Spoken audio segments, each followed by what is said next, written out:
c'est effectivement quelque chose sur lequel j'ai commencé à réfléchir, puisque j'ai principalement travaillé sur les bâtiments et les espaces de justice jusqu'à présent, et bien évidemment avec le développement de l'informatique, de l'Internet, et l'accès plus simple à toutes ces nouvelles technologies, il paraît inéluctable que eh bien, ces technologies nouvelles envahissent les espaces de justice. Remarquez, elles l'ont déjà fait, on peut le voir ici, mais également, à un moment donné, tentent à les remplacer.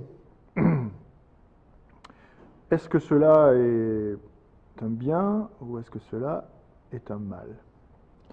Je dirais que tout ce qui permet de rendre la justice plus efficace est un bien. Tout ce qui permet à la fois de rendre la justice de manière simple, mais à la fois de manière majestueuse, est un bien.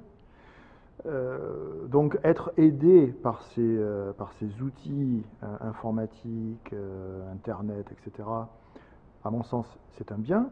Maintenant, comment reproduire par cette dématérialisation les rituels, les rituels qui ne sont pas là pour rien, les rituels sont là pour créer euh, une certaine distance qui favorise l'autorité. L'autorité est essentielle pour la cohésion sociale, est essentielle pour la, la résistance, si vous voulez, d'un modèle démocratique. Donc comment réconcilier les technologies nouvelles et les rituels qui sont des rituels de justice euh, souvent anciens, mais qui sont aussi des rituels de justice qui s'attachent à la culture particulière, à la culture locale d'un État. Donc si l'on arrive à une solution, moi je veux bien. On parlait tout à l'heure de tribunaux mobiles, si j'ai bien souvenir.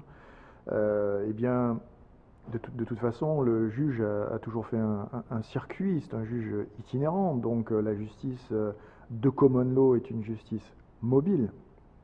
Maintenant, est-ce que la justice de droit civil, est-ce que la justice de droit civil est une justice mobile ou pas? Est-ce qu'elle peut s'accoutumer de cette sorte de mouvement, de dynamique? Pourquoi pas? Encore une fois, je pense que vous, moi, les gens formés au droit, nous n'avons pas de problème à rendre la justice où que nous nous trouvions. C'est un peu élitiste comme vision, mais je pense que la démocratie est attachée à l'éducation. Donc une, une éducation sur ce qui se passe, comment ça se passe, pourquoi ça se passe est essentielle. Si l'on manque cette éducation, si l'on manque ce mouvement éducatif important, alors là, je pense que la dématérialisation peut poser problème.